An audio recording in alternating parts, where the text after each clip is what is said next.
Time for meditation? Yeah. So let your body relax. Take a breath.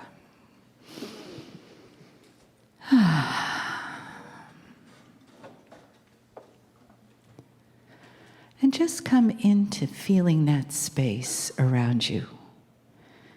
That space of I am. I am here. I am right here. Right now. This is where life is. Right now.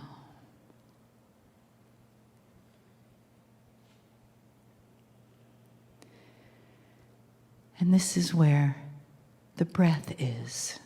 Right now.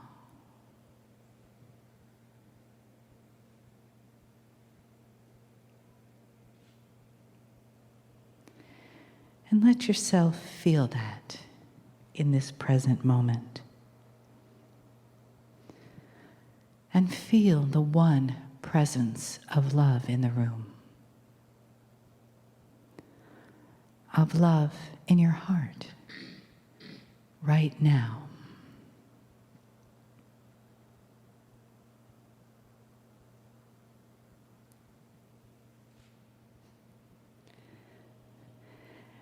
Relax and let your attention follow your intention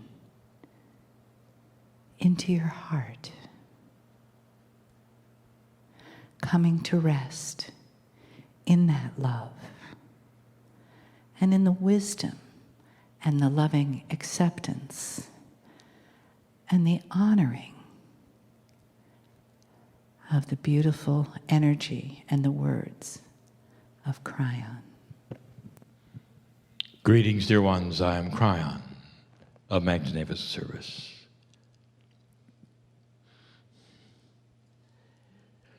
This is a time where my partner steps aside.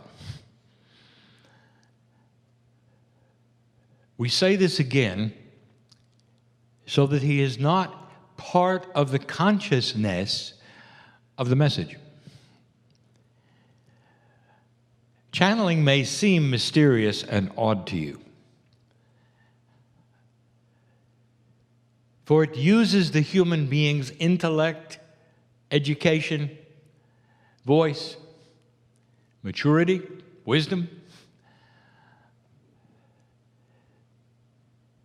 but it comes from somewhere else. My partner calls it a steady stream of intuitive thought groups that are then interpreted. My partner is here, but he's not here. When I say he steps aside, he literally opens this vessel, and through the pineal and his higher self comes the messages you hear. I tell you that so you'll know it's not him. Last time we were channeling like this in another city, we actually defined who we were. But it's not a very good definition, for it's not linear. There's energy all around you. There are invisible things all around you. This morning we talked about the entourage, and it is still here. It's not countable. It's energy. So much of what you see around you, feel around you, sense around you is energy.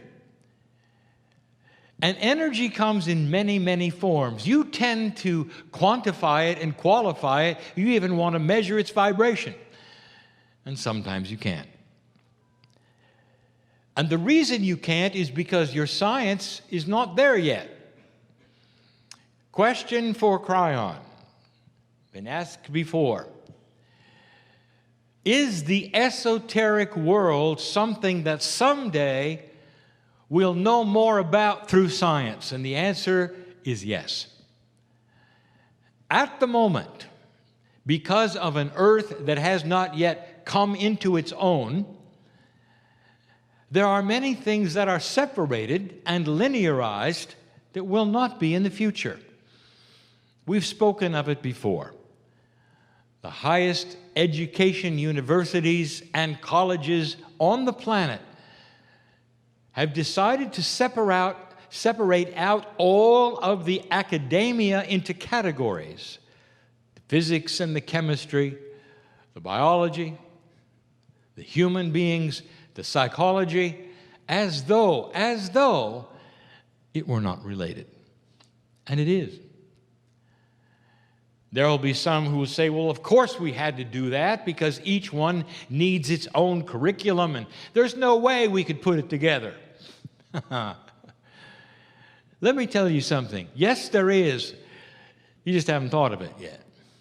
You just haven't thought of it yet.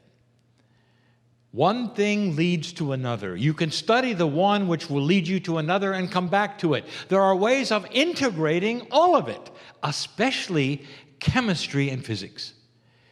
And when you start doing this, dear ones, it will lead to great discovery. As long as it's separated, it won't.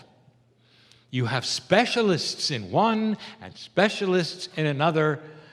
Sometimes they get together and party, and that's about it. They don't really get together to discuss what they are specializing in. How can you separate these things and be a scientist? So the first prediction we give you is academic. There is a new consciousness coming that will see the sense of allying these together through a confluence of study where one drives the other, and they will integrate as they should in a way that demands it because of what is there. That's the best I can give you. There'll come a day when you look back and go, weren't we silly to have separated these things? What would happen if you were learning a language and you separated, this group is going to learn verbs, this group is going to learn adjectives, this one will learn nouns, and by the way, you're never getting together. And the language, by the way, will only be studied, never learned. Nobody will be able to speak it. They'll only discuss it. The language of physics is going to bring you some revelations about consciousness. The channel today is a little about consciousness. Some new things we want to tell you, some things we want to discuss with you.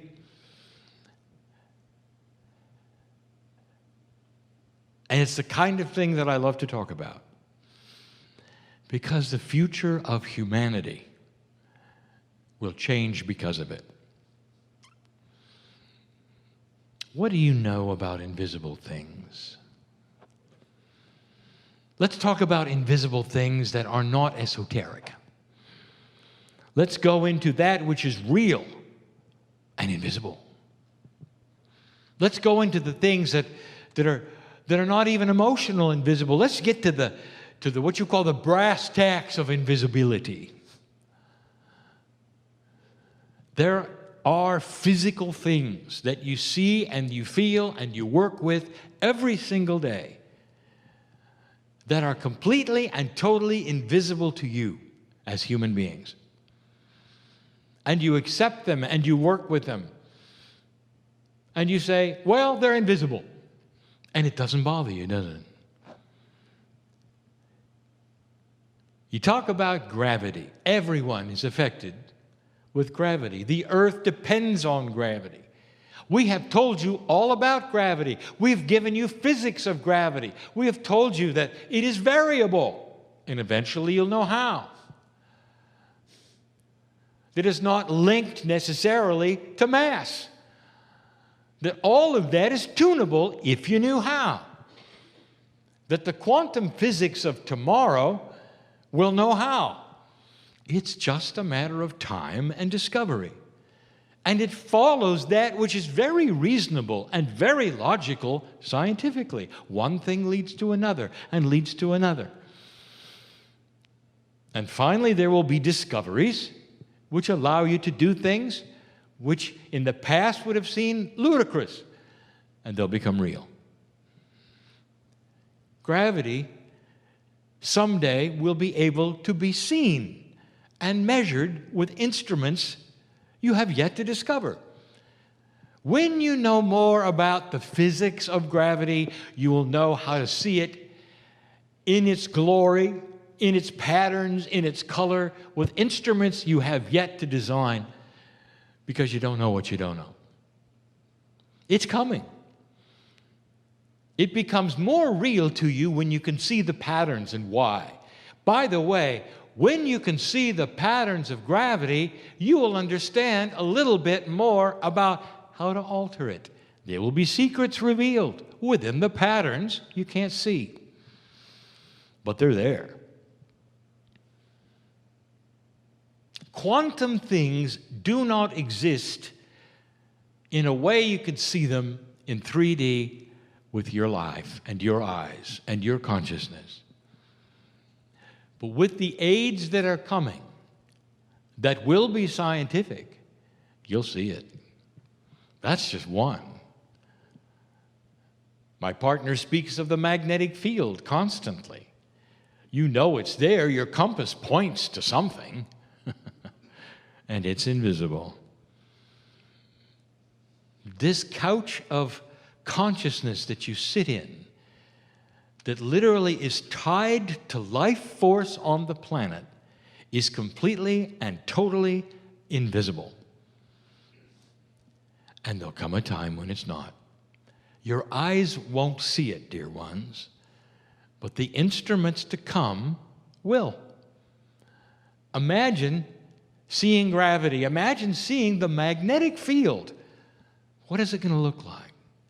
What will the instruments tell you are the colors and the vibrations? Will there be patterns, or will it simply be a swirling mass of energy?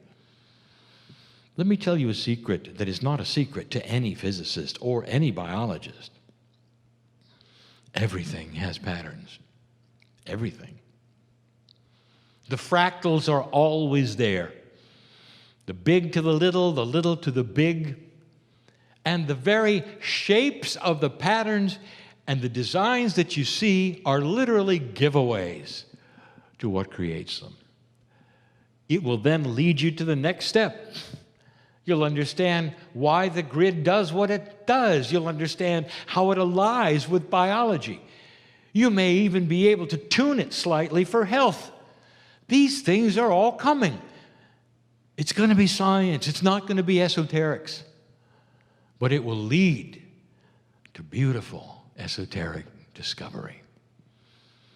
We've told you over and over again, there'll come a time when these very instruments will turn upon human beings. You will see a human being, and the devices will reveal a quantumness around you. As it becomes more fine-tuned, there will be ways of actually seeing, measuring, and looking at the patterns in the human merkaba, because it's physics. The issue, of course, is it's also biological. You better put these together soon, because if you stay in the boxes and the compartments, you won't get it. You won't understand the correlations, the confluences, and how they work with one another as long as they're separate. All of these things I predict. Now, I can predict these things because the potentials are here. The potentials have been seen before in other societies that have gotten to the place where you are with the science that you have. I can predict this because it's happened before, and some in this room will understand the ball is rolling. It's inevitable. There are scientists on this planet right now who are getting insight that will lead to these things in the future. All of it coming your way. Let me tell you something. Don't be afraid. Did you know there's invisible things in this room that are dangerous? Did you know that right now in this room there's invisible things, you can't see them, that could lead to disease if you're not careful? Did you know that? Don't be afraid. Don't be afraid, because they are germs. Now, if I'd said that 100 or 200 years ago, people would be shuddering. Where are they? What is this? Oh, it's just esoteric talk. Couldn't be real. But your science made it real. When you got the instruments that could see them, then you could control it. Do you see where I'm going with this? Dear ones, it is your legacy to come to the place where your science, your physics, your knowledge starts to align with the confluence of the wisdom of consciousness, and you will get invention. And there will be inventions that is going to help humanity in general. Not just to communicate as you have now with your smartphones and your computers. These are inventions that are going to give you water, that are going to save your life, that are going to grow things, that are going to make you understand about population growth. You'll look back someday and say, we were a foolish earth that didn't know anything about anything. It's amazing we survived. And it's going to be through that which is intuitive invention. I'm telling you this because of what's coming. It leads me to talk about human consciousness. What do you think it is? And you'll say, well, it's thinking. It's the way people think. You might say, consciousness is the description of the paradigm of thinking.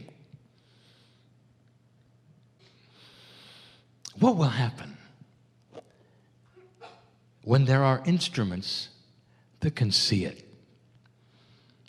Kryon, do you mean that it's seeable? Oh yeah, it's physics. And maybe this has been an example. Is it possible that human consciousness together would have the power to change a computer, to set off an alarm, to change electronics, all of that? And the answer is yes.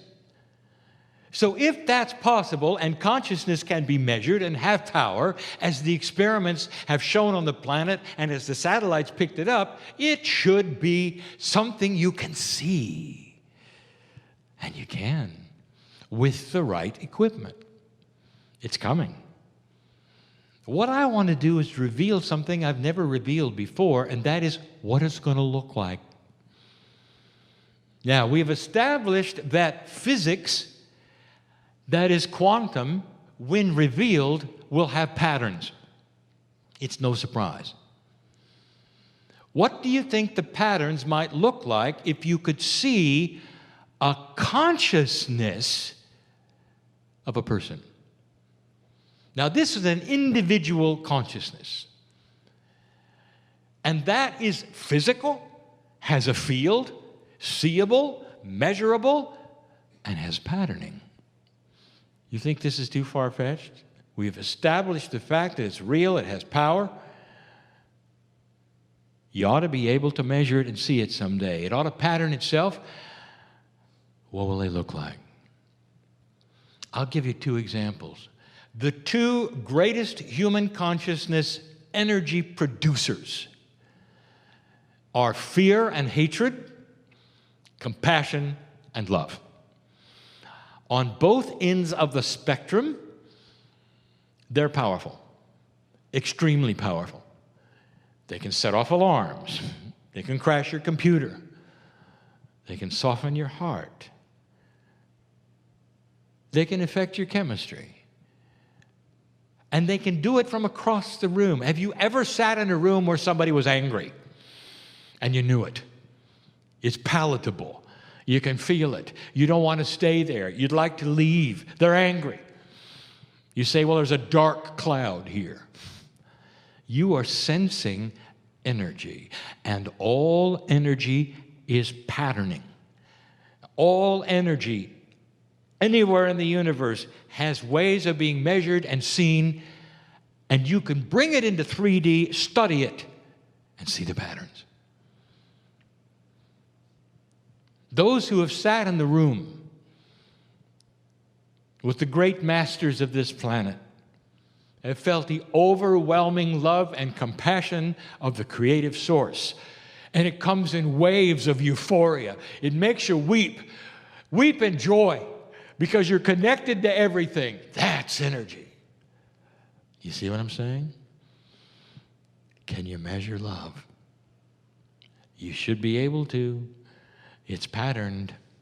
You can see it. This is fascinating to me. I'll show you what the patterns are. Now, these are predictions because it's coming. There'll come a day when these are able to be seen. When they are, human consciousness, when it's patterned, when it's available, when it's studied, you're going to see something very interesting. The patterns I'm going to give you right now will be validated when it occurs. And this channel is yet heard again. This is what you're going to see. Let's talk about that which is the lowest energy first, but very powerful. Understand that low consciousness carries incredible power. So does high. So the low and the high is not a measure of its effective power. It's only a measure of the vibration of its consciousness, of its thought, of where it can go or where it can't go, or how restricted and expansive it is. Power, that is force, is very profound. You already know that. The power of hate, the power of that which is evil, very strong. The power of fear can enslave nations if you're not careful. You know of its power. Let's talk about that pattern it will create on an instrument to come, measuring it in an individual who has that attribute. It's going to be the simplest pattern of all. It's going to emanate a strong circle, a confluence of energy that's going to come together, and it's going to make a barrier. It's going to appear to be a circle around the individual or the energy of the consciousness the individual is creating. The circle is a prison. It holds itself within itself, and it will not be aware of anything outside its own circle. The strength comes from the fact that it's so powerful that others may have the same circle. The circle then can come wider and greater in its entrapment of consciousness around it, creating a bigger circle, but only one. Now you think perhaps I'm talking in language you don't understand. You will. But here's the point. It's simple. It's a box that is a circle. It cannot see out of itself. It only sees itself. It knows of its own evil, its low consciousness, its agenda, and sees nothing else. The circle can enslave those who are thinking the same. It can become a larger circle, but can never get out of itself. It cannot see beyond what it knows. There is no patterning outside of the circle that belongs to the circle. It's restrictive. It'll be profoundly obvious, simple, low vibratory, basic survival. Now let's talk about the other one. Here is a consciousness of compassion, love, high-minded thinking, integrity. What does it look like? Stand by, because I cannot give it all to you. It creates fractals. It creates a confluence of energy that creates more of itself in the way of harmonics of itself that emanate outward, capturing that which is around it, enhancing that which is around it in a never-ending cycle. It's expansive, it's catchy, it's structured, it's complex. And the harmonics it creates vibrates way beyond itself. It has an influence everywhere.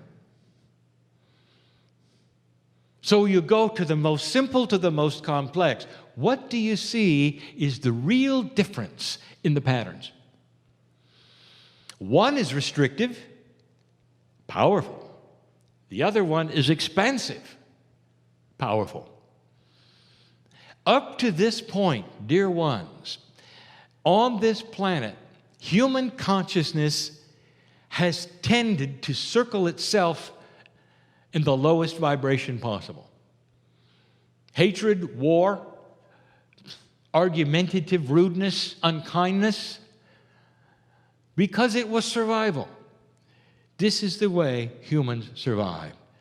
Country against country, that's what you got. Human to human, that's what you got. And the circle that pattern created was one that the consciousness could not expand from. So all it did was repeat itself, repeat itself, repeat itself.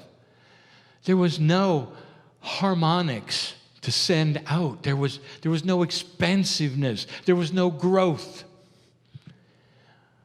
Suddenly, the energy on this planet is going to change the patterns. Because the pattern of consciousness lays in the things which are the magnetic grid, the place you are in space. All these are changing, and it's going to modify the patterns of both of these things. And it's going to make the one that is the most complex with fractals far more powerful than the basic survival one. It's time to grow up. And human consciousness will evolve, and no longer will there be a scale like the scale of justice, because the evil would then measure that which is good or bad. Because that which is powerful will be that which is compassionate. Way, way more powerful and overweighing the simplisticness of the evil on the planet. I want to give you proof, yet again, of something so unusual. The first channel of the year, I talked about the North Korean leader. I'm going to do it again. I'm going to do it again as an example of this, that low consciousness, darkness cannot see above itself. As powerful, as smart, as intellectual as it thinks it is, it can't get out of its own circle. The young man, when his father died, was an egotist. He was born and developed, watched his father, knew he would take over, inherited that which was self-important, egotist to the max. And when he took power, he had choice. And it never occurred to him that if he took the high road, he could be the most famous, the most beloved leader on earth all of his life. All he had to do was to think beyond his circle. He was in the position to do something amazing. Unify the North and the South of Korea, drop the demarcation zone, bring families together, stop programs that would then give his people abundance, food for all, joy on the planet, peace. He could be the most important, the most beloved person on the planet. The United Nations would bow before him and applaud and stand.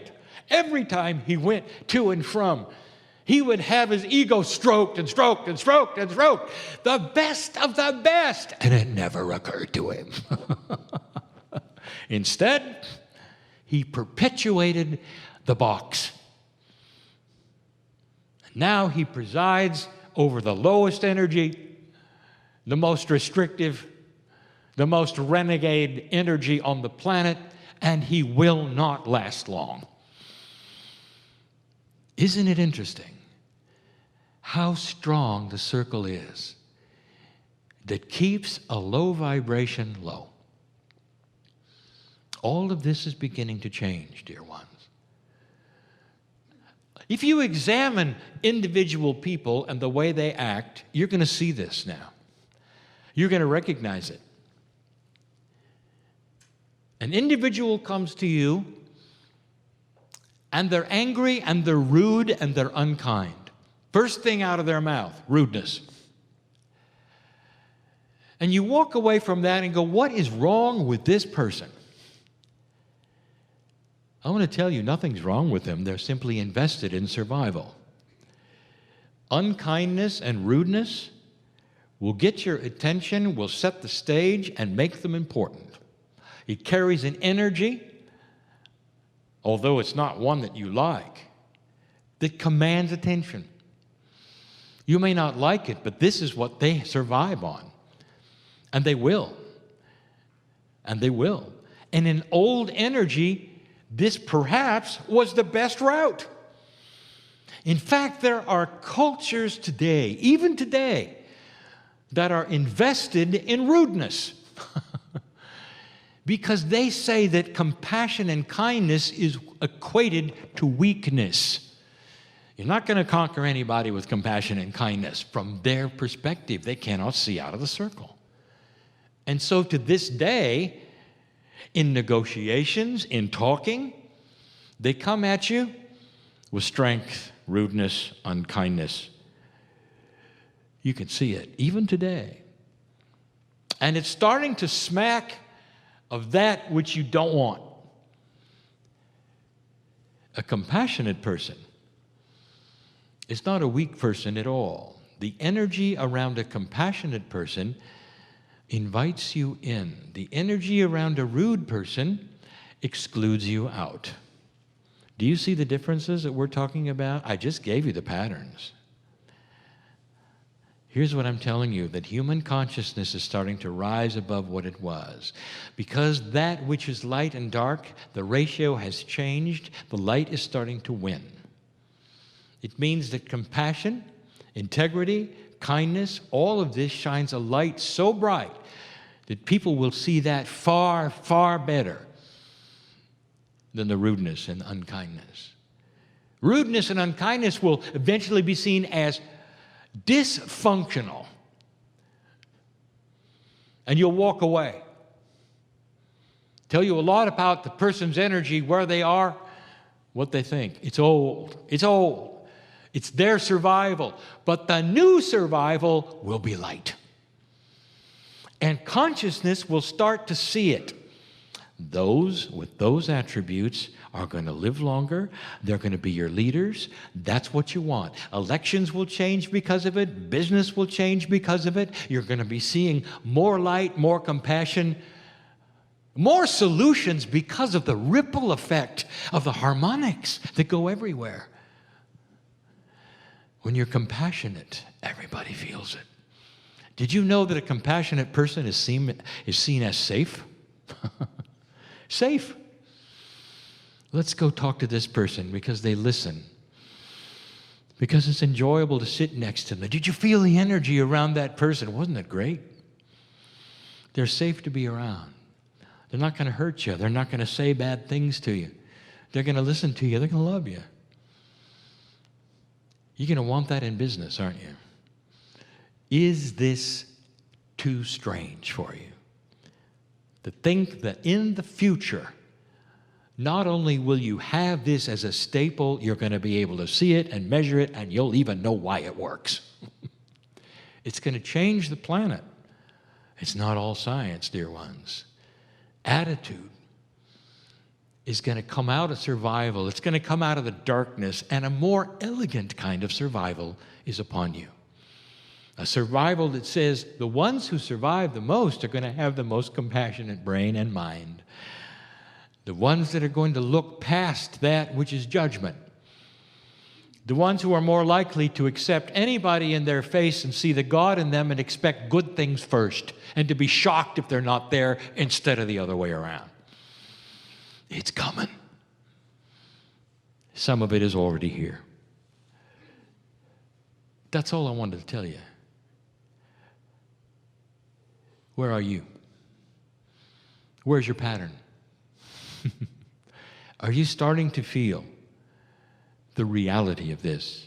It's safe, dear ones, to relax. Drop your guard a bit. Look around, be more compassionate, be more kind. Some of you are still expecting something from left field. It's like you came out of the cave and you're still not sure that the Bengal tiger is really gone. It is. And the remnants, the remaining evil and darkness on this planet is diminishing, starting to show itself, focus itself. That's good news. It means the end of this consciousness is coming. If you did a poll of nations on the planet, men and women with families, they want peace.